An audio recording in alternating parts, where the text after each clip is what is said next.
Vamos entonces a realizar el siguiente ejercicio, que también viene incluido aquí en su gráfico, en las hojas que tenemos. Este caso va a ser la función representada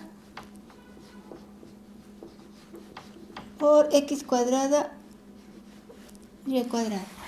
Esa es la función. De nuevo pueden encontrarla de esta forma, o como z es igual a x al cuadrado por y al cuadrado.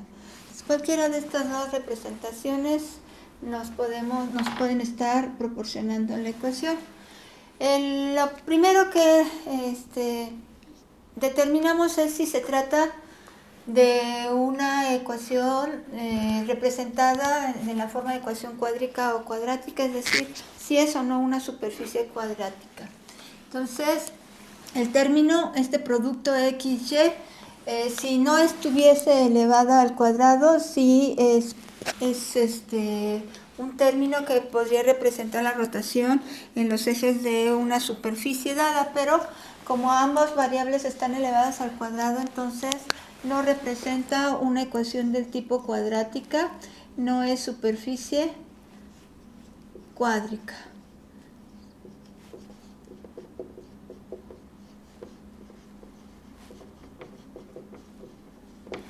Entonces esta no es una superficie cuádrica, no tiene una ecuación de tipo cuadrática. Vamos ahora a determinar el dominio de la función,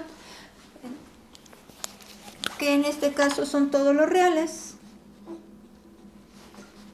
x, y, tal que x pertenece a los reales y y pertenece a los reales. Sí, ese es el dominio de la función, todos los reales para x, todos los reales para y z también va a estar obteniendo, o z va a tomar todos los reales valores dentro de todos los números reales. No hemos limitado a las variables, por consiguiente tenemos una región abierta, o se va a trabajar en una región abierta, y los valores extremos que se obtengan por esta razón van a ser valores extremos relativos. Entonces estaremos obteniendo valores extremos relativos. Lo que procede es aplicar el criterio de las primeras derivadas para con ello encontrar lo que serían los puntos críticos de esta superficie, y luego con el criterio de las segundas derivadas determinar si son valores extremos, dígase máximo o mínimo, o probablemente también pudieran ser puntosillas. Entonces, criterio de las primeras derivadas.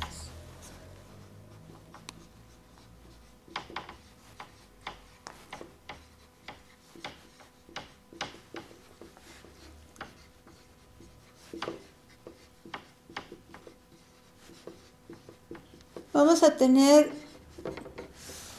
derivadas de primer orden igual al número de variables con las que se está trabajando. En este caso, pues seguimos trabajando con dos variables, y vamos entonces a determinar lo que serían estas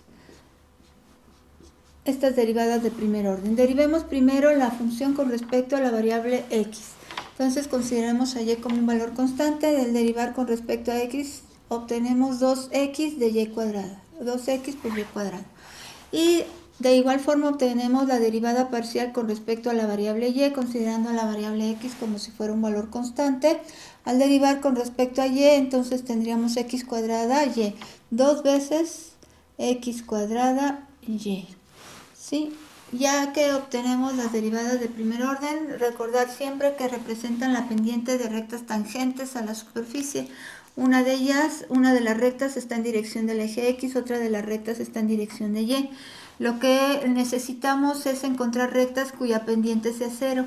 Entonces vamos a forzar a que ambos valores, o que ambas derivadas parciales tengan un valor de 0, de manera que representen rectas con pendiente 0, o la pendiente 0 de rectas tangentes a la superficie. Entonces identificar que diga igualar a 0, igualar a 0 ambas ecuaciones que representan las parciales. Y en este caso voy a a dividir ambas ecuaciones entre 2. Dividir cada una de las ecuaciones entre 2. Sí, para simplificarla, porque al igualarlas a 0,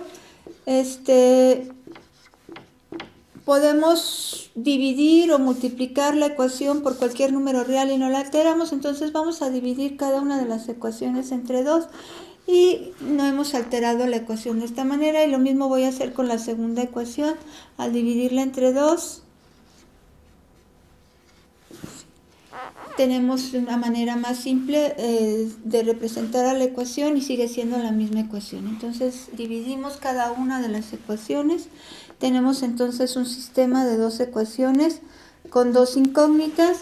No son ecuaciones lineales. Estamos partiendo de una ecuación no cuádrica o no cuadrática.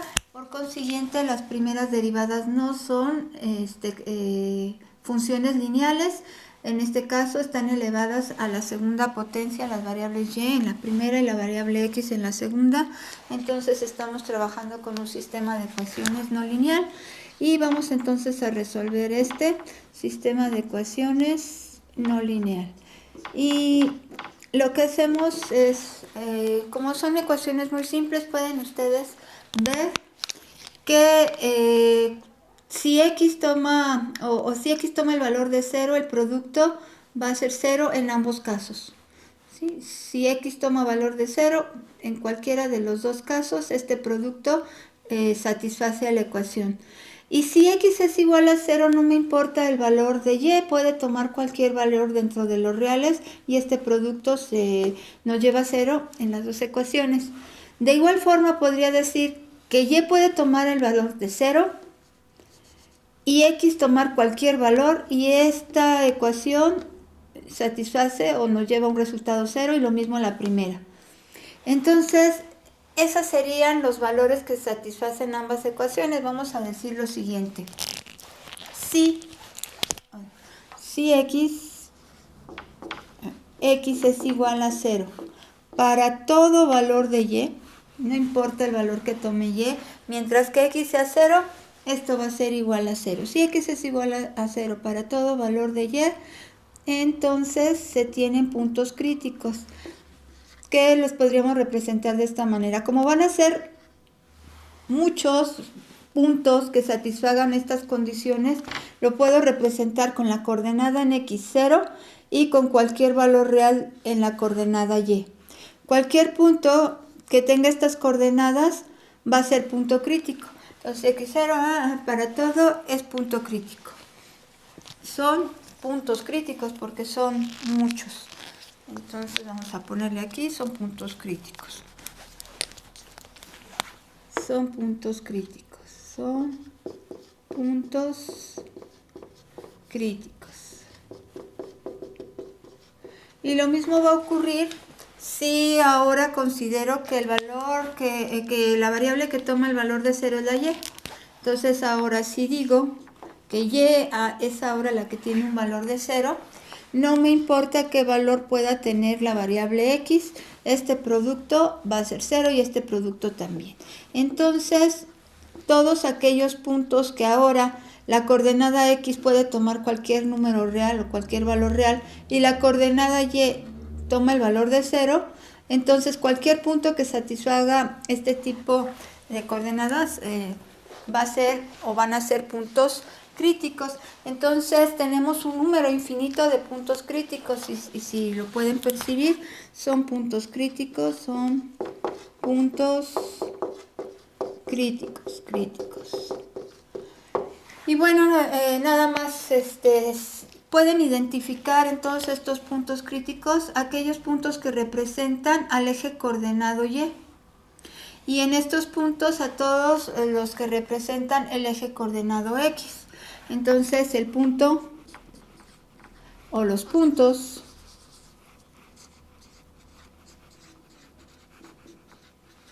n0, y representan el eje coordenado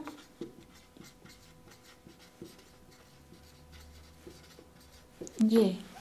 Y los puntos, bueno, aquí, los puntos que están representados como 0, x, al eje, en este caso sería el eje coordenado x. Tienen entonces la representación de ambos ejes con estos puntos. Ahí, en todos los puntos del eje coordenado x y en todos los puntos del eje coordenado y, tenemos puntos críticos para esta superficie. En el eje x, todos los puntos del eje x, su ordenada, bueno, está todo chueco, pero bueno, todos los puntos del eje x, va a quedar peor. Todos los puntos del eje x tienen entonces coordenada en y 0.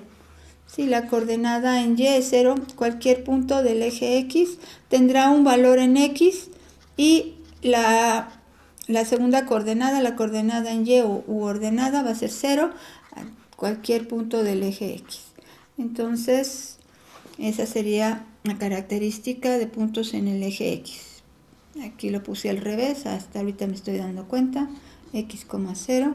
Entonces todos los puntos del eje x tienen un valor en la coordenada x cualesquiera y siempre 0 en la coordenada y. Y los puntos del eje y es al revés, la coordenada de x es siempre 0, cualquier punto del eje y tendrá coordenada en x 0 y la coordenada en y es la que toma todos los reales. Sí, todos los reales va a ser los valores para la y en cualquier punto de y lo mismo tenemos aquí. Entonces vamos a decir que el número de puntos críticos es un número infinito. Se tiene un número infinito de puntos críticos.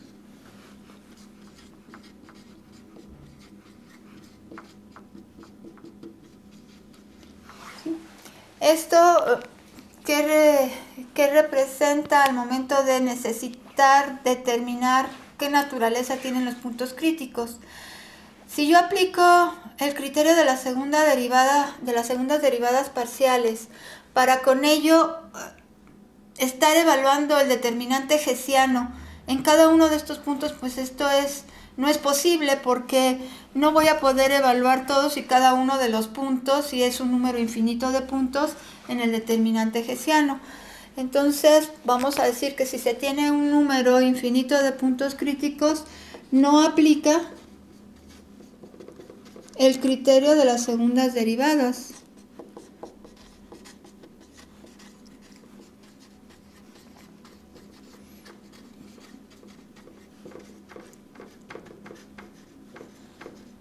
No se podría evaluar el determinante hessiano en todos y cada uno de los puntos. No se puede evaluar el determinante hessiano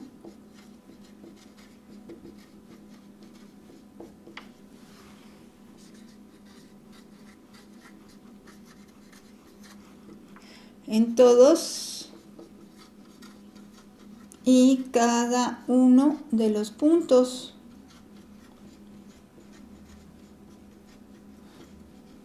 Críticos. Entonces, si no podemos evaluarlo, entonces no aplica el criterio de las segundas derivadas parciales y vamos a proceder a hacer algo similar a lo que hicimos en el ejercicio anterior. Es decir, vamos a hacer un análisis de la función. Análisis de la función. ¿Qué es lo que hacemos en este análisis? Bueno, pues vamos a ver cómo se comporta la función en lo que representan los puntos críticos. Y luego vamos a ver cómo se comportaría la función en aquellos puntos que no son puntos críticos. Entonces, en principio, voy a considerar que todo punto crítico es aquel en que o la x o la y toman un valor de 0. Entonces, considerando que x igual a 0 o y igual a 0, estoy en este caso representando un punto crítico de esta función y vamos a ver cómo se comporta el valor de z de la función cuando o x o y son 0. Luego vamos a sustituir en esta función valores o puntos en los que ni la x ni la y sean 0, es decir, x diferente de 0 y diferente de 0. Y cómo tenemos o qué valor de z tenemos en la función cuando esto se da. Entonces comparamos ambos valores que se obtengan para la z en puntos críticos y en puntos que no son críticos y concluimos que representan los puntos críticos en esa función o en la función que representa dicha superficie. Entonces, si se evalúa z igual a x cuadrada y cuadrada en los puntos críticos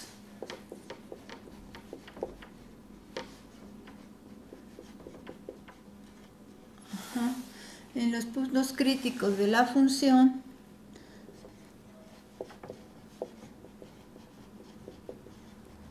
que cumplen con x igual a 0 o y igual a 0, cualquiera de las dos que sea 0, nos lleva a un punto crítico de la función. Entonces se evalúa z en los puntos críticos de la función que cumplen con esto. Entonces, ¿qué tendríamos? Z de x cuadrada y cuadrada va a ser 0. Porque si la x es 0 o la y es 0, cualquiera de las dos que sea 0, esta z toma el valor de 0. Si se evalúa z igual a x cuadrada y cuadrada en los puntos que no, o en puntos que no son puntos críticos, o en puntos que no representan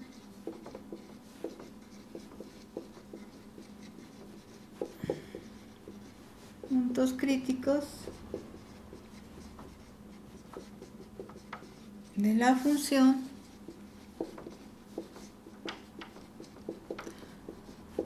se cumple que x diferente de 0 y diferente de 0. En cualquier punto que no sea un punto crítico de esa función, la x y la y deben ser diferentes de 0.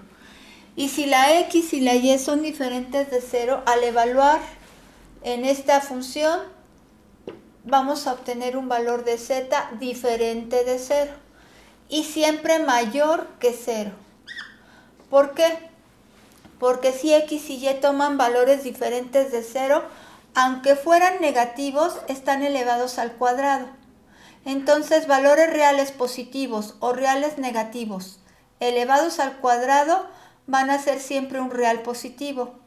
Y como estamos considerando que dentro de esos valores no va el valor 0, pues entonces siempre vamos a tener el producto de dos valores reales positivos. Y esto entonces siempre me va a dar un valor en z positivo y diferente de 0.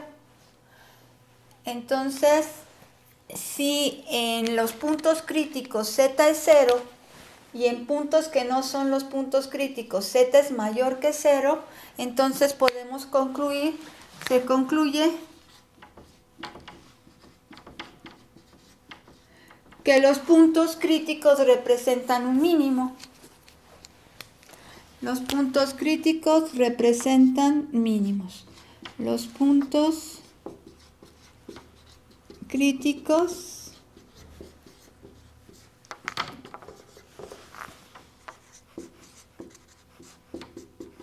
representan mínimos relativos.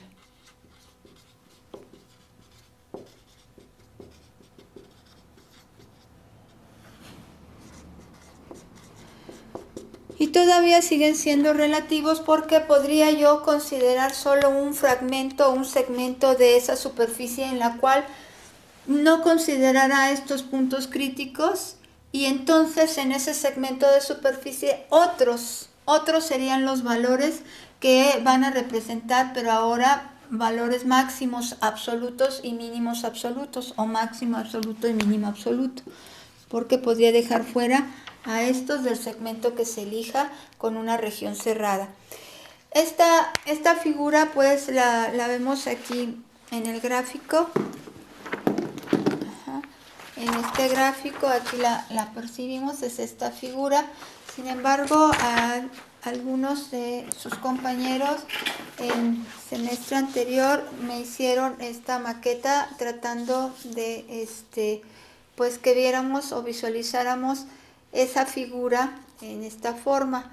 Entonces los valores que son 0, lo que representan los mínimos relativos que acabamos de determinar, que eso es lo que representan los puntos críticos, pues van a estar sobre los ejes coordenados X y Y.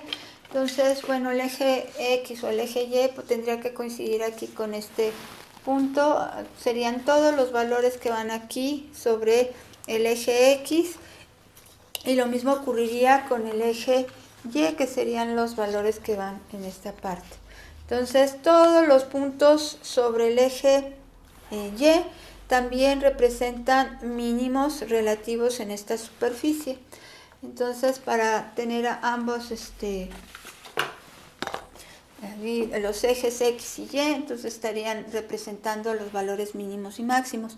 Y estos se van a encontrar siempre en el plano coordenado X y el valor de la cota o el valor de Z en todos esos puntos va a ser siempre 0. Entonces podría yo decir que esta superficie la podría representar sobre el plano XY o el plano Z0, y en esos puntos estarían coincidiendo con ese plano, y lo demás entonces empiezan en cuanto vamos incrementando el valor de la X y el valor de la Y en la función, este producto cada vez va a tomar un valor mayor, ¿sí? Para valores más grandes en X y valores más grandes en Y, como están elevados todavía al cuadrado, a la segunda potencia, pues obviamente inmediatamente se van a ir los valores de Z siendo cada vez más grandes conforme nos vamos alejando del origen del sistema coordenado. Entonces, esta superficie es una superficie abierta, es una superficie que se va a prolongar también hacia el infinito, y bueno, pueden ustedes considerar en ella después cualquier otro segmento o cualquier parte de esta superficie en las que incluso, como les decía, pudieran no considerar a los puntos críticos dentro. Nada más tomo este pedazo de superficie, y en ese pedazo de superficie pues obviamente los valores máximos o mínimos serían otros si es que dejo fuera a los puntos críticos que se obtuvieron. Más o menos esta sería la superficie. Y bueno, vamos a continuar con el siguiente ejercicio, que sería el inciso D. Entonces, voy a borrar esta parte. El inciso D, aquí también lo podemos representar de ambas formas. Creo que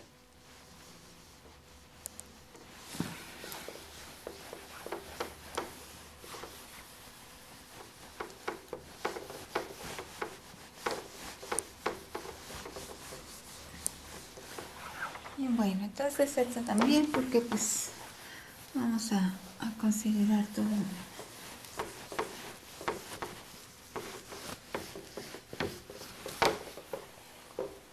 Entonces el inciso D sería esta primera figura en la siguiente hoja. Esta primera figura de la siguiente hoja. Vamos entonces a determinar cuál sería esta. Dice que es y al cubo menos 3yx cuadrada menos 3y al cuadrado menos 3x cuadrada más 1. Esa es la función y al cubo menos 3x cuadrada, que la pueden representar en cualquiera de estas formas. La pueden dar solo como z igual a todo esto o f de x, y. No es una superficie cuádrica ni cuadrática. ¿Y cuál es su dominio? Todos los reales para x y todos los reales para y. No es superficie cuádrica.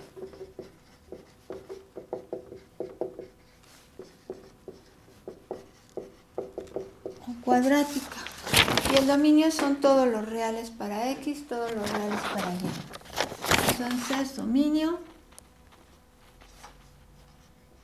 de la función, tenemos que x, y, que son las variables independientes, cumplen con tal que x pertenece a los reales y también pertenece a los reales. Entonces, se sigue trabajando en una región abierta, no limitamos a las variables y continuamos trabajando en todo el dominio de la función. Entonces, vamos a obtener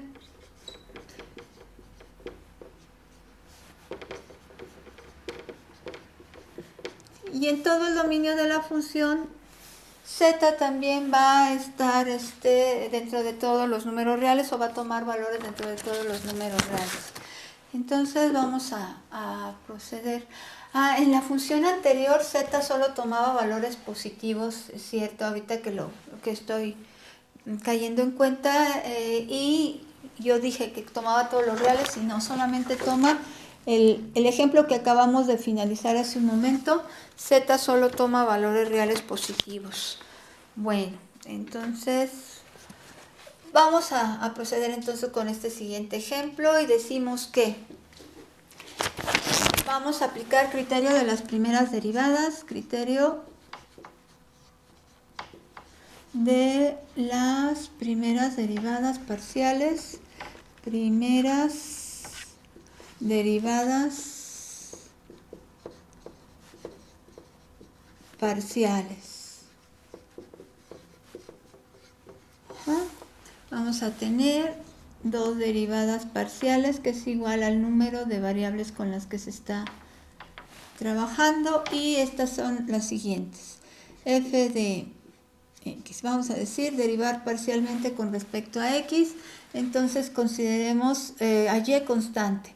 Entonces tendríamos aquí con respecto a x sería menos 6xy, esto, ¿no? Esto sería menos 6x. Esta sería entonces la primera derivada parcial con respecto a x. Y vamos entonces a obtener ahora la derivada parcial con respecto a y.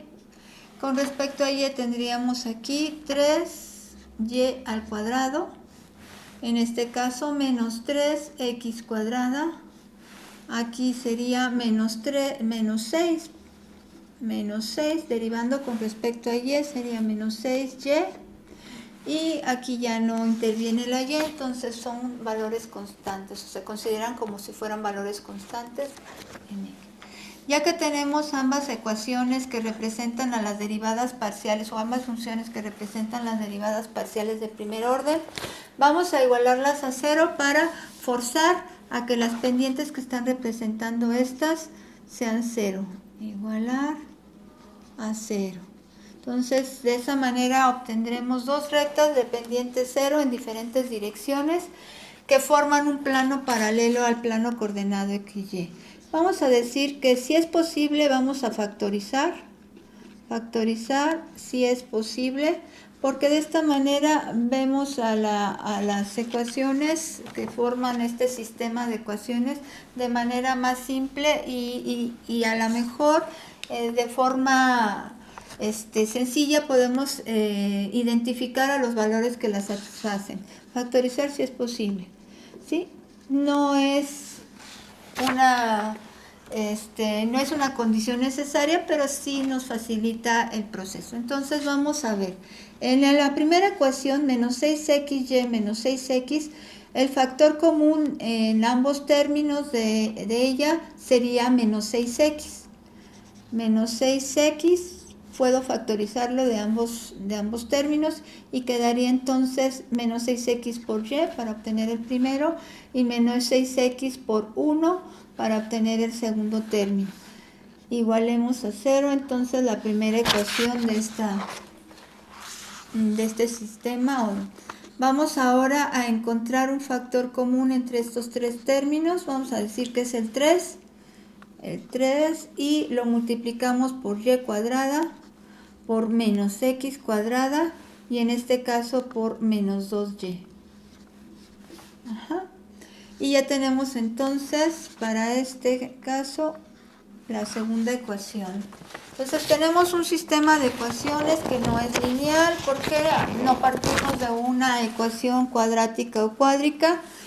Las primeras derivadas parciales no son lineales.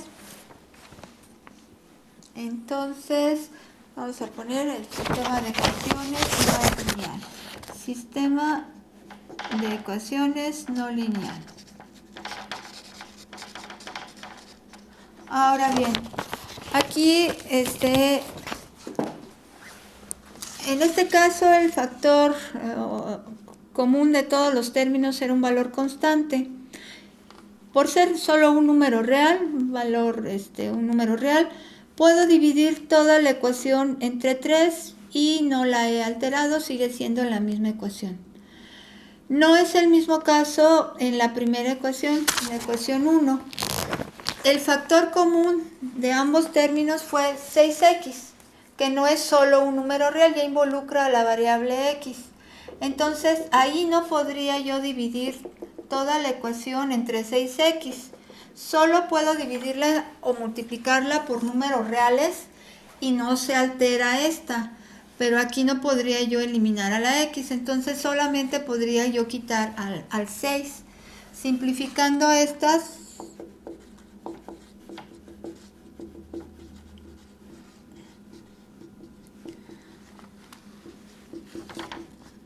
sería dividir 1 entre 6 y la ecuación 2 entre 3. ¿Y por qué digo esto? Que es muy importante que no se divida o entre menos 6, para que ya quitemos ese signo. Porque muchas veces cometemos el siguiente error. Cuando tenemos una ecuación de este tipo, miren, lo voy a poner de este lado. Vamos a suponer que yo tengo esta ecuación. Menos 6xy menos 6x y digo que esto es igual a 0. Entonces muchas veces hacemos lo siguiente. Bueno, pues entonces menos 6xy va a ser igual a 6x. ¿Sí? Suma a ambos lados el 6x. Ok. Pues entonces despejo a y va a ser igual a 6x entre menos 6x. Pues ya entonces es igual a menos 1. Ya obtengo entonces el valor que satisface esa ecuación. Y esto está mal porque al estar eliminando la y, que diga la x, aquí eliminé un posible valor, solución de esta ecuación. Al eliminar a la x, eliminé un valor que resuelve esta ecuación. Entonces, esto es un error muy común que cometemos. Entonces, eliminando a la variable x, se eliminando de esta forma a la variable x,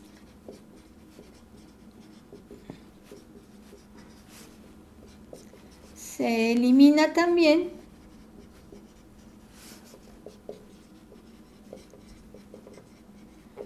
una de las soluciones de la ecuación.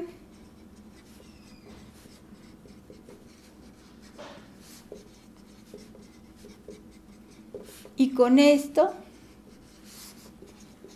puntos críticos. Entonces ya no voy a obtener todos los puntos críticos que resuelven el sistema de ecuaciones. Entonces, este es un error muy común que probablemente hemos cometido todos al menos una vez, ¿sí? Y hay que tratar de evitarlo. Y eso es lo que yo trato de evitar cuando les pido que si pueden factorizar en sus ecuaciones, en el sistema de ecuaciones, cada una de las ecuaciones, lo hagan, porque de esta manera, cuando tienen las ecuaciones ya en esta forma, pueden visualizar a veces de forma directa, a veces quedan tan simples que puedo visualizar en este producto los valores que satisfacen la ecuación en cero. Digo, es el producto de x por y más 1. Entonces, con cualquiera de los elementos que tome el valor de 0, voy a obtener un resultado 0.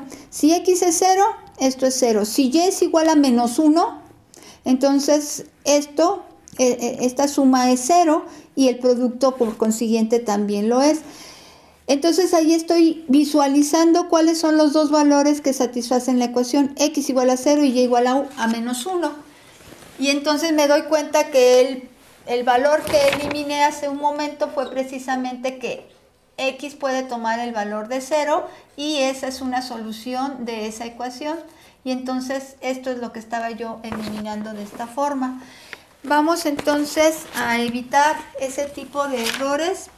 Y si es posible, factoricen y lleven las ecuaciones a una expresión más simple, quitando los números reales, porque eso no altera la ecuación. Si todo lo multiplican por un número real o lo dividen entre un número real, siguen teniendo la misma ecuación.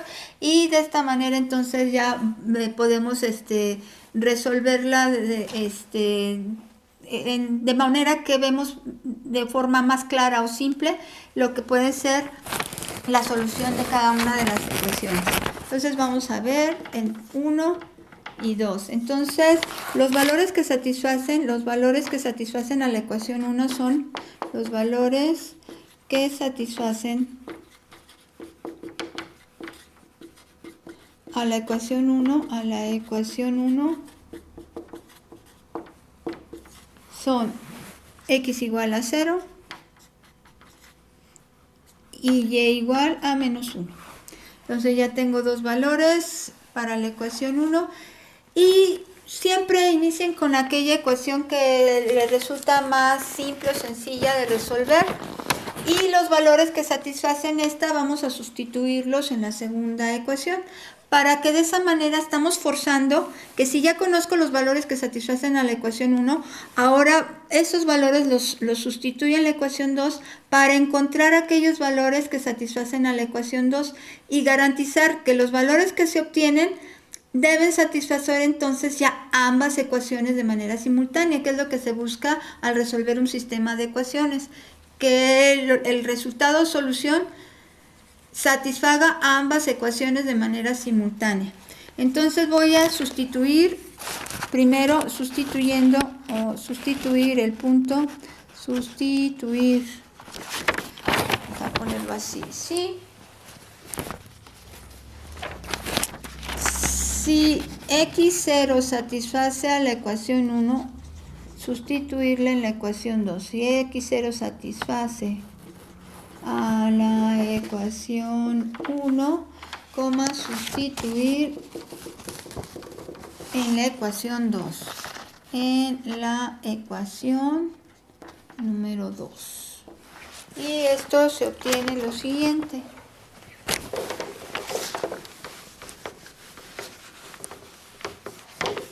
Al sustituirlo en la ecuación 2, tenemos que x0 en la ecuación 2.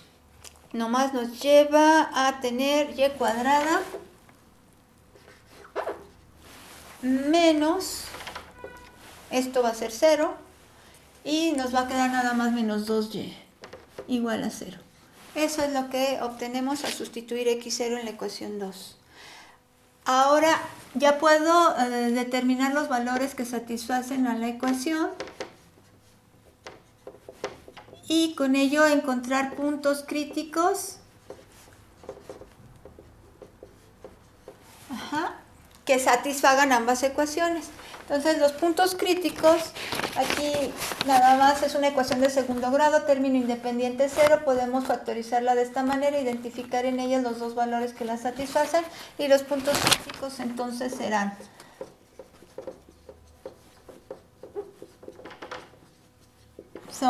El primero de los puntos críticos le va a llamar el P subíndice 0, es aquel en la cual x igual a 0 satisface a la ecuación 1, entonces esta es la coordenada de x, porque partimos de esta condición para sustituirla en 2, entonces x toma el valor de 0 y y en el primero va a tomar el valor de 0.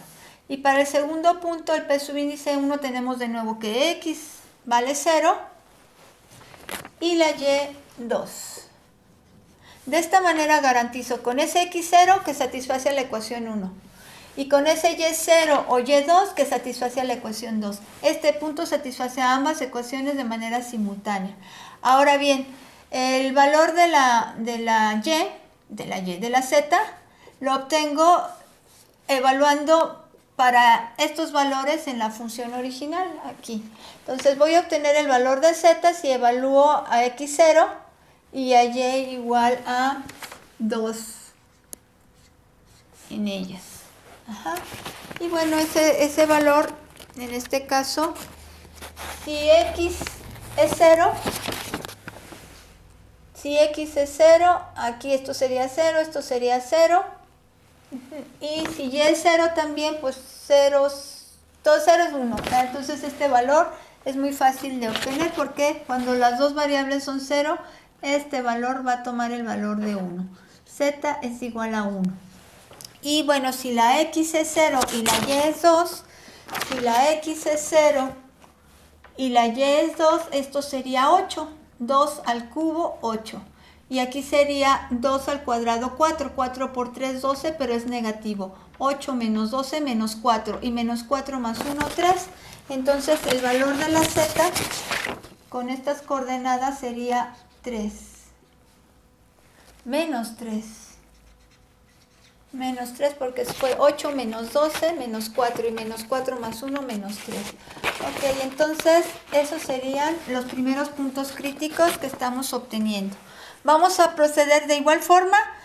Ahora, en lugar de utilizar la primera de las condiciones que satisface a la ecuación 1, vamos a utilizar la segunda y decimos si y igual a menos 1 satisface a la ecuación 1,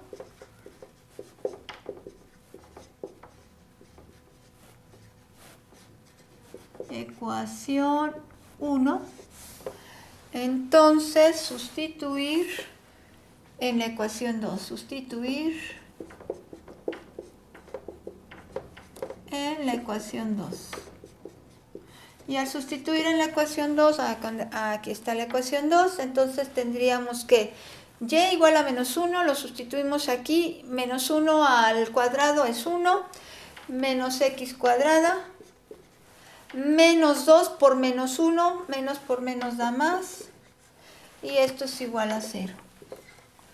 Entonces tenemos que 3 menos x cuadrada es igual a 0. Ahora sí vamos a decir que x cuadrada va a ser igual a 3 y que x es igual, la primera vamos a obtener la raíz de ambos lados de la igualdad, entonces vamos a obtener un primer valor de x que va a ser raíz de 3 positivo y el segundo valor de la x va a ser menos raíz de 3. Esos son los dos signos que anteceden a toda raíz, entonces esos serían los valores de la x.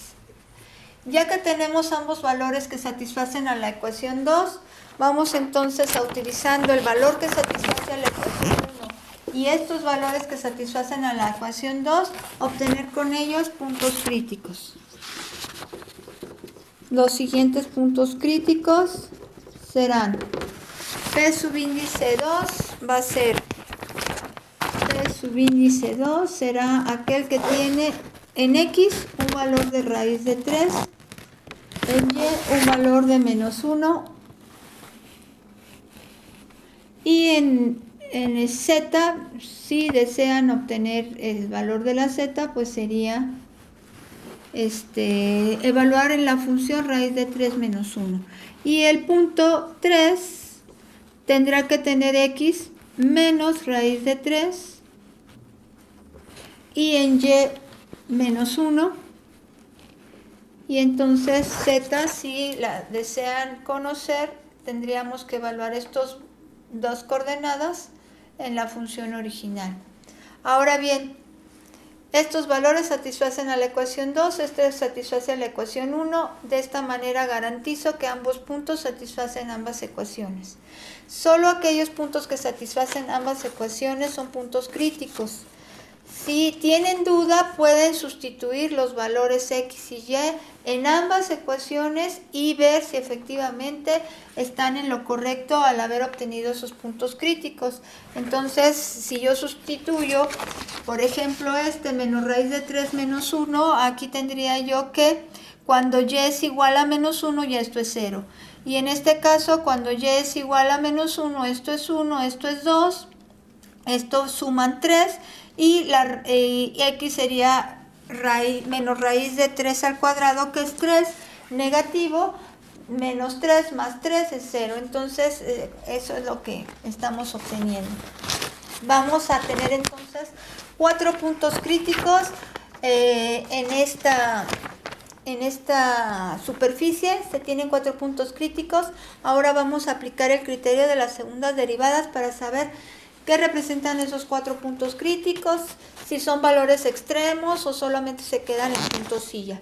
El valor de la z, vamos a ver si en este caso, si tenemos que x es igual a raíz de 3, aquí está, x es igual a raíz de 3 y la y es igual a menos 1, entonces aquí estaría obteniendo menos 1 y aquí en este caso sería más 3, que multiplica a 3, que es el cuadrado de la raíz de 3, y luego aquí menos 3 por el menos 1, que sería entonces más 3, y en este, no, pero es que es menos 1 al cuadrado, menos 3, y aquí entonces sería menos 3 por 3, 9, y en este caso más 1. Entonces este 9, 3 por 3, 9 positivos, lo podemos simplificar con este 9 que es negativo, este menos 1 con este 1 y me queda menos 3. Entonces el valor de z aquí también es menos 3.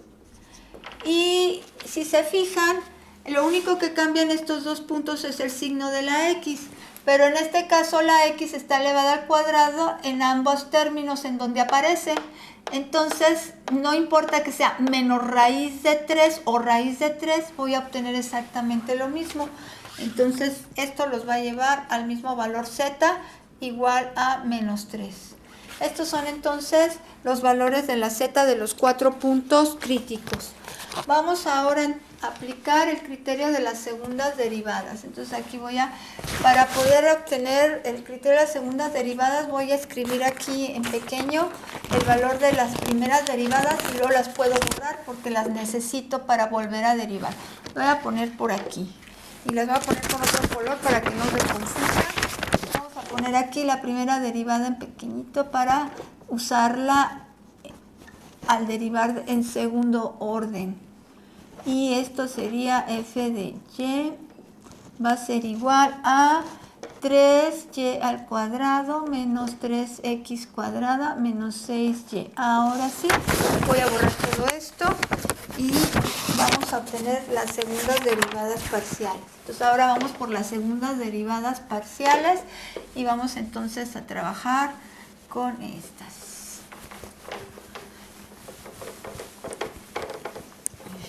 Y bueno, también necesito los puntos críticos, entonces los puntos críticos me quedo con ellos.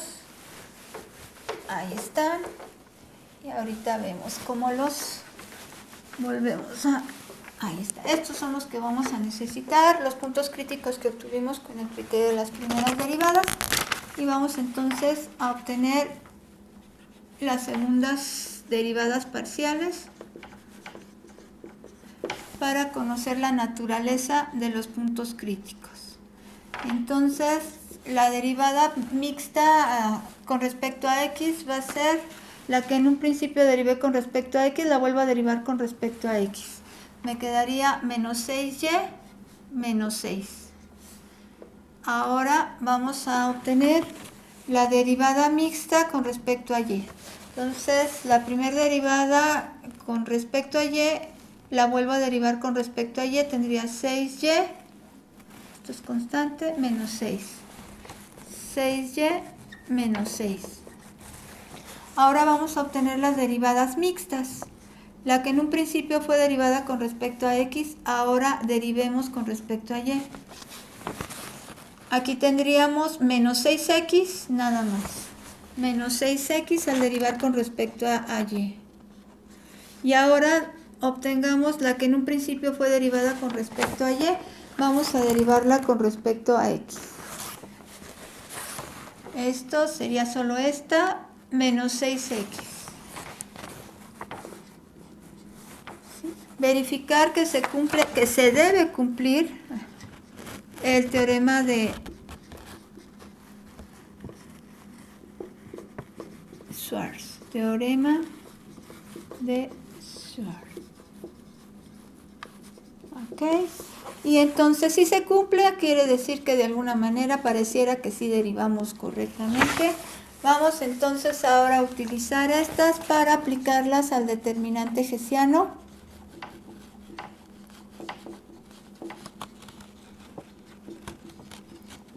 Y con el cálculo de este vamos a obtener los posibles valores, mejor dicho, vamos a obtener los valores que puedan representar posibles valores extremos o puntosillas. Entonces, el determinante hessiano lo obtenemos multiplicando las dos derivadas no mixtas, que son las derivadas de segundo orden, y luego le vamos a restar el producto de las dos derivadas mixtas, pero como tienen el mismo valor o son iguales, entonces basta que tomemos una de ellas y la elevemos al cuadrado y ya tenemos ese producto. Vamos entonces a utilizar para cada uno de los puntos, vamos a ir evaluando nuestras derivadas de segundo orden y luego ya que tengamos los valores de estas evaluadas en cada punto, vamos entonces a obtener el determinante hessiano. Voy aquí a anotar los puntos, a ver, en este caso 0,0, y el siguiente es 0,2. El siguiente es raíz de 3, menos 1. Y por último, menos raíz de 3, menos 1. Ahí están los 4 puntos críticos. Voy a evaluar la derivada mixta en cada uno de ellos. También la derivada mixta con respecto a y en cada uno de estos puntos.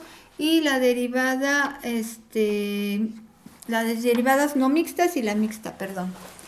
Y por último, ya con esos valores ya evaluados en cada punto, voy a obtener al determinante hessiano, el valor del determinante hessiano para cada uno de estos puntos. Entonces lo que se está haciendo con esta tablita es evaluar cada una de ellas en el punto correspondiente. Si x es 0 y y es 0, este valor va a ser igual a menos 6. Y este valor va a ser igual a 6 porque la y toma el valor de 0, entonces va a ser igual a menos 6 también. ¿Sí? Cuando la y tiene un valor de 0, esto es menos 6 y este también es menos 6. Y la mixta, cuando la x tiene un valor de 0, pues es 0. Luego aquí lo mismo, tenemos que x es 0 y y es 2. Si y es 2, esto sería menos 12, menos 6, menos 18.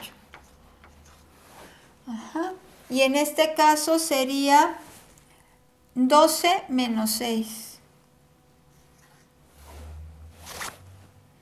Y en este caso la mixta, cuando la x es 0, pues 0. Vamos por el punto P subíndice 2.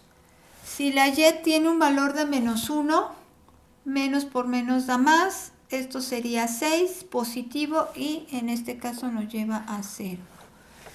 Y en este caso, si y es menos 1, entonces tendríamos menos 6, menos 6, menos 12. Y el valor de la derivada mixta, cuando la x es raíz de 3, pues sería menos 6 raíz de 3. Evaluemos para el último punto. En el último punto la y tiene el valor de menos 1, entonces esto es 0. El valor de menos 1, esto es menos 12, es el mismo caso que el punto anterior. Y x, cuando es menos raíz de 3, esto es menos por menos, da más. Ya que evaluamos todas y cada una de las segundas derivadas parciales que necesitamos, ya podemos calcular con ellas el determinante hessiano. Y este nada más sería el producto de estas dos menos el cuadrado de la última. Entonces aquí el producto de las dos es 36, menos 0 pues da 36. En este caso, el producto de estos dos sería entonces 6 por 8, 48, llevamos 4, 6 por 1, 6 y 4, 10, 108. Ajá. Y menos 0, pues solo se queda en menos 108. Vamos a hacer el producto de estos dos, de 0, menos el cuadrado de esto. Entonces quedaría menos el cuadrado de 6 raíz de 3, el cuadrado de 6 es 36, el cuadrado de raíz de 3 es 3, 36 por 3 da 6 por 3, 18, llevamos 1. Y 6 por, en este caso, 3 por 3, 9 y 1, 10. Vuelve a dar menos 108. Y en este caso tenemos lo mismo, porque 0 por 12 es 0, menos el cuadrado de esto, y vuelve a ser 36 por 3. Y 36 por 3 es 108. Negativo, porque este signo antecede al valor que estamos elevando al cuadrado. Entonces, aunque 6 raíz de 3 al cuadrado es 108, pero el signo que está antecediendo pues queda para 108. Estos serían los valores del determinante hessiano ya evaluados en cada punto. Ya que tenemos esos valores, pues ya se puede concluir. Decimos que si D es mayor que 0, si D mayor que 0, entonces, déjenme, yo creo que me van a estorbar estos puntos de aquí. Nada más los paso hacia arriba. El punto 2 y el punto 3 es raíz de 3. Lo único que necesito es el valor de la z, porque obviamente estos valores los tengo ahí. Este sería menos 1, entonces pongo aquí de una vez el valor de la z y el valor de la z. Ahí está. Ahora sí. Entonces, tenemos que eso sería D mayor que 0, ¿sí? Y f de xx es negativo. F de xx es negativo. Entonces recuerden, si ambos tienen signos iguales, lo más probable es que tenga yo un determinante hessiano positivo. Si tienen signos distintos, pues el determinante hessiano va a tener signo menos. Entonces solamente en el primer caso fue positivo, y f de xx pueden tomar el valor de f de xx o el valor de f de fyy. Tendrán siempre signos iguales, entonces no importa cuál de los dos consideren. Y en este caso, si se da que el determinante es positivo y este valor tiene un valor negativo, es porque representa un máximo. Entonces el punto subíndice 0, cuando se da estas dos condiciones, es máximo. Máximo relativo.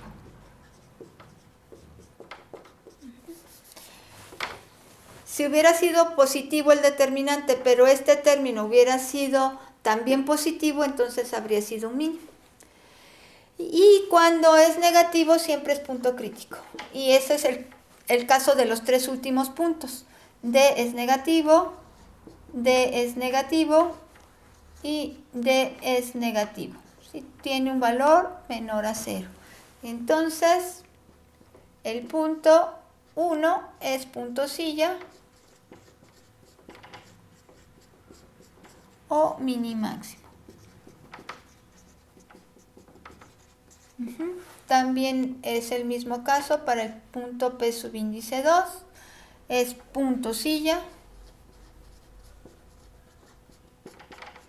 o minimáximo, y en el caso del punto 3 lo mismo, tenemos otro punto silla.